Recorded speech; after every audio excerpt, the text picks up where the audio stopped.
Session 2. Darkness Descending. The party now stares into a dark, secret passage. A musty, foul stench filling the air. Matthias, shaken, observes this new secret passage that has opened up within his very office, and turns. I guess your job's not done yet, he says. After agreeing to investigate for further payment, the party descends into the darkness. After traveling a short while, they come to a large chamber with tall, cavernous ceilings, stalactites and stalagmites, and a stronger, fouler odor lingering within their nostrils. Eros, concerned about what might lie ahead, tells the group to be careful and begins to scan the ceiling, curious for anything that might be moving amongst them. Unfortunately for Eros, he is correct. They are not alone in this cavern, and a very heavy, carapace-covered creature falls from the ceiling, almost identical to the stalactites it hit amongst, smashing into Eros, who, unfortunately, was not able to get out of the way in time. Eros crumples to the ground, and the rest of the party springs into action. Kethid, seeing his friend knocked unconscious by the creature, restores him by speaking healing words to him. And Rek, seeing his friend attacked by this monstrous stalactite, though that word would mean nothing to him, grabs his axe and begins to rage, letting out a roar and swinging his axe down upon the creature. He makes short work of it, and the rest of the party is relieved, though they now turn their efforts towards more vigilant scanning of the ceiling and current surroundings. Fenwick and Mardigan are also assaulted by these creatures, though Mardigan is much faster to get out of the way, and Fenwick is able to get out of the way, avoiding most of the damage that would normally come from one of these creatures. During the encounter with the second group of these horrible ceiling monsters, Rek also encounters a grayish jelly that squeezes itself between a small opening in the rocks and begins to lash out at him, its pseudopod-like tendrils stinging and burning with a lesser acid, and Rek continues his assault. Though after dispatching this jelly-like creature, gray and completely void of intelligence, Rek notices that his axe deteriorates slightly from the damage sustained from slicing into such an acidic creature. Now with the immediate danger past, the group proceeds on high alert. Eros grabs a handful of rocks and, muttering a few words, causes each of them to glow brightly, magical torches in this deep darkness. And Fenwick, having a sudden epiphany, summons his hawk familiar, Eyes, who in turn grabs one of the rocks and begins to fly into the rest of the cavern, shining a light on the ceiling. The group then continues, watching the ceiling closely, for any more of these would-be gravity-loving assailants that might seek to devour the party. After moving forward for a little while, the group comes to a large chasm, easily 40 feet deep, and a rickety rope bridge that allows for crossing from one side to the next. Fenwick sends Eyes to scout out the chasm before them, and the group is able to notice a slow, strange creature moving in the center of the 40-foot drop. A large, jelly-like cube that seems to have bits of armor and shield floating inside of it. Small fragments of bone and rock also within it. It moves slowly and sluggishly, though constantly, along the bottom of the chasm. Fenwick, having heard of such creatures in some of his studies, warns the group that to fall would likely mean certain death. Mardigan, wishing to proceed carefully and try out any would-be paths of travel before committing to one, takes a few steps onto the bridge, notices a path that curves along the entirety of this chasm, allowing 3 feet by which each could walk with their back slowly, carefully, and likely could arrive to the other side without having to endure whatever the rope bridge might lack in terms of structural integrity. Taking their turns one by one, Mardigan leading, followed by Fenwick, then Rek, Eros, and Kethid, the group moves slowly indeed, and eventually arrives on the other side of the chasm, unscathed. During Rek's trek around the chasm, Fenwick decides to have Eyes scout ahead just a little bit further, and Eyes, his hawk familiar, finds a hole within that large chasm chamber, a good 15 feet higher than the rest of the party in terms of elevation. The hawk glides into the room and begins its look around before a heavy whooshing sound, and the hawk disappearing from existence altogether. Fenwick, having transposed his own sight and hearing to the hawk during this, is now alerted that a greater threat might loom ahead. The group, now having completely crossed the chasm, make their way up the sloping mound and turn a corner to notice a shrine-like temple. Small, but certainly dedicated to a dark god. seeing the form of 2 ogres cut into marble statues, guarding the entrance to a single hallway and a large chamber beyond. The group, not wanting to rush into danger unnecessarily, decide to study the statues a little bit, and Eros, being the most exposed to religious iconography, is curious at the bindings on the marble ogre statues, each one with wrought black iron chains around their wrists. Standing in triumph, Eros decides to share this information with the group, claiming it to be sacrilegious iconography, likely belonging to one of the fallen deities, though he is unsure of which. It is then that Mardigan begins looking for secret passages or hidden switches. This also inspires Fenwick to join in, and between the two of them, they do indeed find a small, hidden switch beneath one of the statues. Upon triggering this mechanical switch, the group notices the very ceiling of the hallway in front of them beginning to fall, slowly and methodically, like that of a large door. Rek, not wanting to miss the opportunity, begins to rush his way through, followed by the rest of the group. And as they enter into this final chamber, the ceiling falls completely behind them, creating a very thick, very impassable door. They are now stuck inside of this dark chamber. As the last of these portcullis-like stone doors closes, arcane flame flares into existence, 2 sconces on the opposite wall, each igniting in a dark purple-like flame. Casting more shadow than light, the group spins around and sees a large, grotesque figure in the corner, watching them. This creature, lumbering, towering at least 10-11 feet over them, is complete with rotting flesh falling off of its muscle and bone, an eye hanging loosely from its socket, and multiple teeth ground and shattered, exposing knuckle and deep tissue, and smelling worse than death itself. The creature springs into action, raising its large morning star and swinging it directly down onto Fenwick, who, taken aback, attempts to create an arcane shield between he and the monstrous creature, though it is unsuccessful. The morning star cracks through the arcane barrier and smashes into him, knocking him askew, unconscious and lying on the floor. The group, short of panicking, leaps again into action. Kethid, realizing the threat ahead of them, begins to call on his divine magic from the moon goddess, Kamaria, and strikes the beast with 2 radiant blasts, searing the flesh with sacred radiant energy. And after several moments of intense fight and strain, the party does bring down the ogre zombie, Kethid dealing the final blow.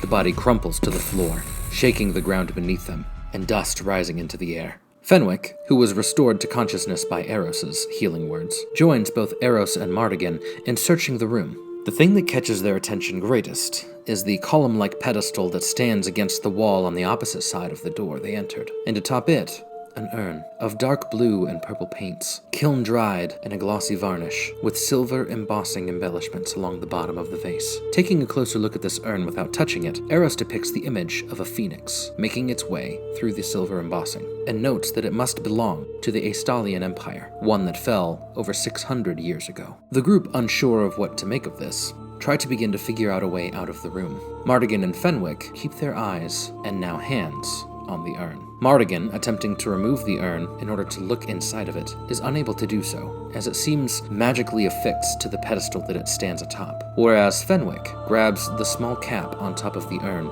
and opens it. As Fenwick does so, he sees golden dust begin to float softly, defying gravity, it seems, out of the urn. He looks around to see if anyone else is able to visualize what he also is internalizing, and yet they are frozen in time. The dust swirls and gathers around him and begins to move, eventually depicting a large eye that blinks and scatters once more. The dust, golden and glittering, now landing upon Fenwick himself. Fenwick hears a deep, slow voice begin to speak within his very soul. "Thank you. I see you. What is your name?" "Fenwick," he responds. "Fenwick, you have done me a great kindness, and for that, I thank you." "What are you?" Fenwick asks. "I am beyond you, but I will see you again." "Fenwick, thank you." And as quickly as the dust had started to spread around him, so quickly does it also fade, and Fenwick finds himself on the cold floor, a nervous Kethid looking over him. "Are you all right?" Kethid asks, concernedly. "Yes, I don't know. I think so," Fenwick responds. "What happened to you?" Your wound is gone, Kethid notes, having taken a look at the gouge that Fenwick had received in the fight with the ogre. I've only seen healing like that once before in my life, and it was of the goddess Kamaria. Tell me, what happened to you? Maybe not here, Fenwick says. Can I tell you later? I feel like we should go. Okay, Kethid agrees. The group, now all standing upright, Mardigan carries the vase in one hand, as it had come loose as soon as Fenwick had decided to open up the urn's cap. The group now notes a switch lever on the wall, right near the door where they had come in, and, cautiously approaching it, decide to throw the switch open, which restores the hallway behind them to their once passable hospitality, and also reveals, on both the right and left side, 2 secret doors that did not belong there when they were first making their way through. Taking a peek inside both of these rooms, the group discovers a small statue of a winged woman holding an ornate, winged battle axe, almost made entirely of silver, a small pouch of coinage, and a vial containing a red, glistening liquid that seems to glimmer when agitated. In the other room, they note a small diadem sitting atop a purple velvet cushion. The silver-crested diadem also contains gemstones, 2 small rubies on the bottom left and right tier, 2 somewhat larger sapphires, sitting higher and closer to the very top, and cresting the very top of this diadem a beautiful inlaid pearl. Taking all of it, as was the instruction of Matthias, in the bargaining of said payment for this endeavor, storing their recently attained items in their bags, they begin to make their way back across the chasm the way that they crossed it the first time, slowly, single-filed, and with a lot of rope, in order to avoid falling into the terrible chasm that lay before them. After making the rest of their way through the tall, cavernous rooms, they find once more the stairs they had descended into the darkness. But, upon reaching the second step, fail to note the pressure plate that lay before them, one they are sure was not there the first time. Triggering it, they feel the ground lurch beneath them, and the cavern begin to give way. Rushing through, they eventually make it back into Matthias's office and begin to shut the door, right around the time that the cave-in begins to spew smoke, rock, and dust into Matthias's office. The door shutting in time to prevent most of this from reaching his desk, but rather just the few feet of the bare-laid carpet. Matthias is incredibly pleased at the fact that this seems buried behind him. Well, you certainly are worth your weight in gold, he says, and scrawls out a quickly written letter, folds it in half and hands it to them. I shall make sure that you're paid tomorrow morning. Your rooms are on me tonight, and your tabs are also taken care of, should you have started any of them. I thank you for what you've done for me. And, he continues, let's keep this our little secret, a small grin spreading across his face. I don't think this needs to detract from the legend of the poltergeist of Martine. Don't you? They each agree and begin to make their way up through the castle, eventually returning into the rain-soaked evening as the storm has intensified, thunder and lightning continuing to flash. The weathered group and Matthias begin their rush towards the peeled lever, and after arriving back inside, though now much later than when they had left, the barkeep, still standing inside and finishing cleaning for the evening, sees all of them come through. Matthias greets her and thanks her for her hard work, keeping the place running in his absence. He then bids his farewell to the group and heads towards his own chambers in the back. The group presents the letter that Matthias had given them. The barmaid smiles and says, Wonderful. Well, let me cross out your tab for you, and, here are the rooms that we have available for the night. 2 of them. The other 6 have been booked. I am sorry. Fenwick decides to room with Kethid, and there he recounts the tale of what had happened to him after removing the lid of the urn. Kethid, unsure of what to make of this entity, believes that because it was being guarded by something evil, and yet has healed Fenwick, might mean that it is not evil itself, but maybe was something good that had been trapped and guarded by evil forces. He holds out hope and encourages Fenwick. Eros, having missed out on his dessert, asks the barkeep if she could warm up some of the dessert from that evening and bring it to him. She asks him how many. He requests 4. And seeing as how he and Rek will be sharing the second room, the 2 of them eat of the delicious fruit crumble they had missed out filling their bellies on earlier in the day. Eros takes one and searches the rest of the tavern trying to find Mardigan, who has taken up slumber atop the minstrel stand in the main tavern room. Out of sight and perched just to the liking of this rogue, Mardigan takes to sleeping alone, not sure if he trusts the adventuring party yet. Eros, incapable of finding Mardigan, returns to his room and shares the last of his dessert with Rek, who seems to be wearing more of his dessert than having consumed it. And as each of these 5 individuals take to their slumber for the evening, the second session comes to a close. Well, that was fun. Actually, it was. It was a lot of fun. Session 2 was very different from Session 1. Most of Session 1 was really just a lot of roleplay, introduction, they met a couple of NPCs, really not a big deal. Low stakes, not a whole lot to worry about in terms of DMing or messing anything up, right? Session 2 had a lot more room for error. One of the things that I really enjoyed about how Session 2 unfolded was that it was on the heels of Session 1. Though they didn't expend very many resources in the Abandoned Keep, they did expend at least one spell slot, and that came actually into play quite heavily in that final fight.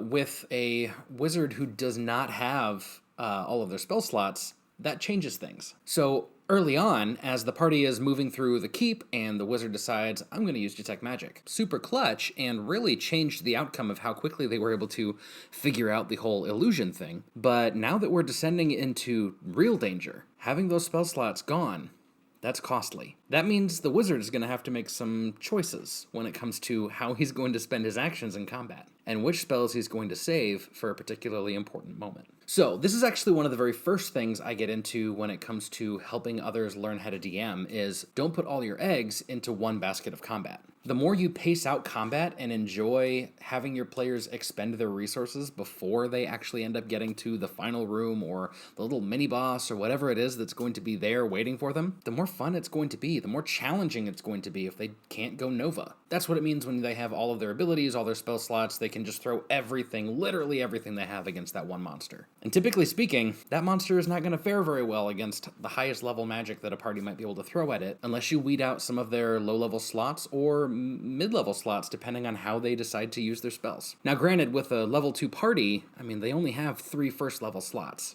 That's not a lot. So that means that yes, this was meant to be a challenging endeavor. And ultimately, I was incredibly satisfied at the outcome, and I think the players felt challenged too. And therein lies the secret. Learning how to challenge your players without demanding or asking too much of them. They shouldn't come out of that fight feeling as though they were on death's doorstep the whole time. That's not a fun fight. There certainly needs to be challenge and risk, suspense and drama in certain regards. Having Fenwick go down on the very first round of combat, that hurt. Party had to adapt to that. That changed a lot of tactics. In fact, one of my players said that exact thing as soon as Fenwick went down and then was revived by another player. Okay, that changes what I was going to do. Okay. For my Office fans, adapt, react, readapt, act. And that's what my party did. And it ended up being this awesome time. They had a fantastic session. Super fun. Here is the map. They came in through here and fought against the piercers. Those are the creatures that fell from the ceiling. In these 2 rooms here. And in this room, I had a gray ooze waiting for the sounds of combat to start so that it would make an entrance. The chasm was right here, and the rope bridge right across there. And then, I didn't want them to fall in there, but if they did, there was a gelatinous cube waiting for them. That's this guy. He's really nasty. This mini's kind of cool. You can actually take that off, put their character miniature in there, and now he's been, or she, has been completely engulfed by the gelatinous cube. Bye-bye. And one of the things that I liked about this map is that it has secret passages. Ones that I cut out to be added in later. Aha. And the party actually missed one. There was a secret passage that actually bypassed that whole chasm itself. But they didn't spend enough time searching in that area in order to find it. And that's okay. It worked out just fine. As far as this session goes, I think one of my favorite interactions was between Fenwick and the disembodied voice. Now, I know who that voice is. You and my players do not. And that's part of the fun. Learning how that might connect to another part of the story later on, and whether it's a good or bad thing, remains to be seen. Dropping these subtle hints for my players to learn, think about, and discover makes the campaign story that much sweeter to do. As a DM, one of the things that I really want to be about is giving my players information without giving them spoilers. Certainly, they asked for information, but the information that I gave did not spoil the story ahead. If anything, what it did was maybe led to other questions. And if I can get my players talking to each other and thinking about it from their character's perspective, then I've done a good job of engaging them. Some of my favorite moments as a DM are to step back and just listen to them talk about what they think might have happened or what might be happening next. Either way, this session was a load of fun. I had a great time with this session. And this next session is going to be a lot of fun too. I'm really looking forward to it. And yeah, this was great. I hope that you like the new format. I wasn't sure about having a video right at the front. I thought that, now that we've established what this content is, let's just jump right into the story for those wanting to get into the action. And then afterwards, I can kind of digest and think about it a little bit and process some of it with you. Be it your potential dungeon master who's wanting to learn some things, or you just kind of want to learn some behind-the-scenes stuff. Hey, for my players, remember, you can't act on any of this information. I'm not going to spoil anything here, but you cannot act on any of the information that you don't get within the game. Keep that in mind, friends. Regardless, yeah, what'd you think? I guess in terms of a couple other backgroundy things, two of my players knew exactly what we were fighting right off the start, but they didn't really let that affect how they made choices or played into the circumstances. One of them even knew this is a piercer. Now, he's been a DM before. He knows that piercers are super low level, low CR, that means challenge rating. Challenge rating, or CR, is the difficulty given to a monster that should give you an understanding of what level your party should be before they take it on. Now, the CR of a piercer is 1/2. That's half a player level, which doesn't exist. These are meant to be added in multiples in order to actually be a challenge for the party. And the reason that they're deadly is because they are a